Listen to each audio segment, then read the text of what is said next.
because the weathermen here at the BBC want us to remember their 40th birthday. But seriously, the rain has affected many areas all over the country, and yesterday I went down to West Sussex to see how people there are coping with it. Rain, rain, go away!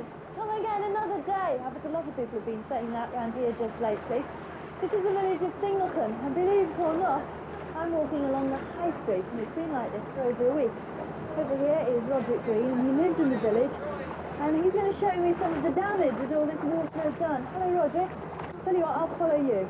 Right, Okay?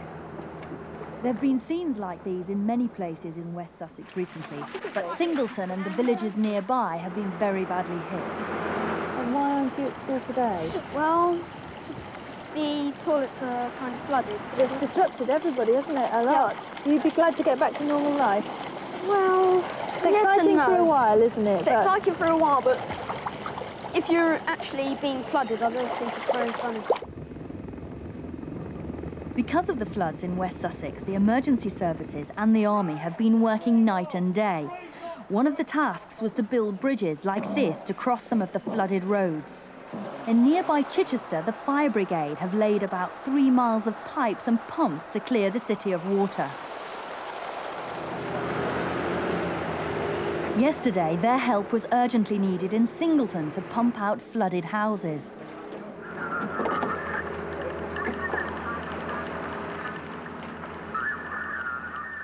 This village is just as important as Chichester is, as are the other villages.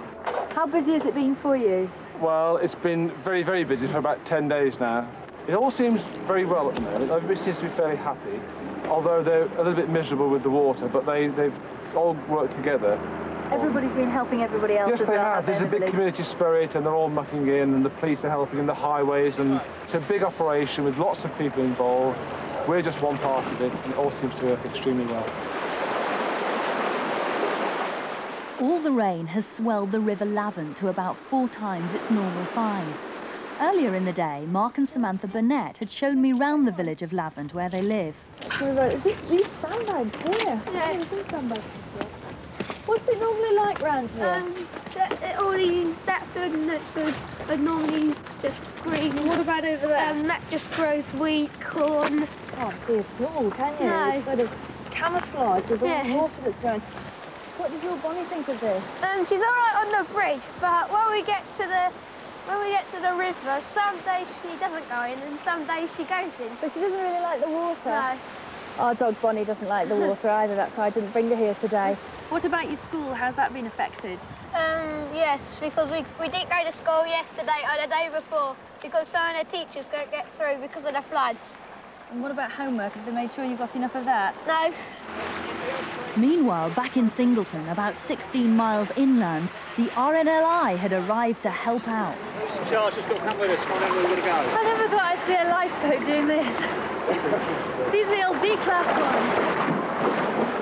ones. They'd come from the RNLI station at Selsey. I wondered what the crew thought of our appeal. Well, it's excellent. It's raised a lot of money, helps us out with jobs like this.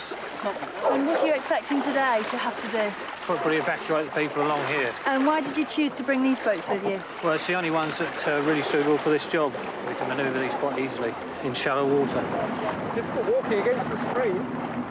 By 3:30, the weather was worsening.